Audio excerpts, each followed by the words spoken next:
पाकिस्तान का आला सतह का वफ्द आज अफगानिस्तान का दौरा करेगा। ज़राए के मुताबिक दौरे में अफगान हुक्काम के साथ बॉर्डर पर वन डॉक्यूमेंट रजीम पर बात होगी। मजीद जानेंगे डॉन न्यूज़ के नुमाइंदे अब्दुल्ला मोहम्मद से। अब्दुल्ला, क्या तफसीलात हैं?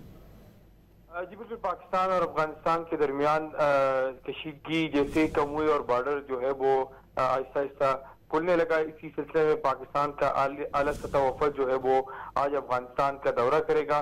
ज़राए के मुताबिक दौरे में अफगान हुकाम के साथ बॉर्डर के हवाले से जो वन डॉक्यूमेंट रजीम पाकिस्तान ने मुतारिफ कराई है उस पर मशावरत होगी, जबकि इसके साथ साथ बॉर्डर और दो तरफा तिजारत के अमूर भी है वो ज़ेर गौर आएंगे। ज़राए का कहना है कि ये दौरा पहले से तयशुदा था, मौजूदा सूरत हाल से उसका कोई ताल्लुक नहीं है। पाकिस्तानी वफद दौरे में अफगान हुकाम के साथ मुलाकातें करेगा, जिसमें तिजारत और इसके साथ साथ वन डॉक्यूमेंट रजीम के अमूर ज़ेर गौर आएंगे। जी अब्दुल्ला मोहम्मद, बहुत शुक्रिया इन तफसीलात के लिए।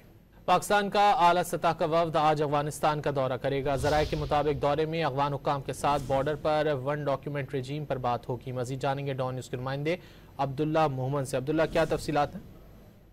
जी बिल्कुल, पाकिस्तान और अफगानिस्तान के दरमियान कशीदगी जैसे कम हुई और बॉर्डर जो है वो आहिस्ता आहिस्ता खुलने लगा। इसी सिलसिले में पाकिस्तान का आला सतह वफद जो है वो आज अफगानिस्तान का दौरा करेगा।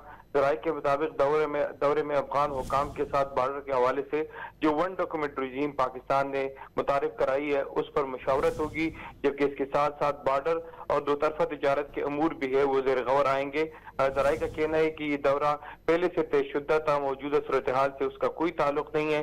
पाकिस्तानी वफद दौरे में अफगान हुकाम के साथ मुलाकातें करेगा, जिसमें तिजारत और इसके साथ साथ वन डॉक्यूमेंट रजीम के अमूर ज़ेर गौर आएंगे। जी अब्दुल्ला मोहम्मद, बहुत शुक्रिया इन तफसीलात के लिए।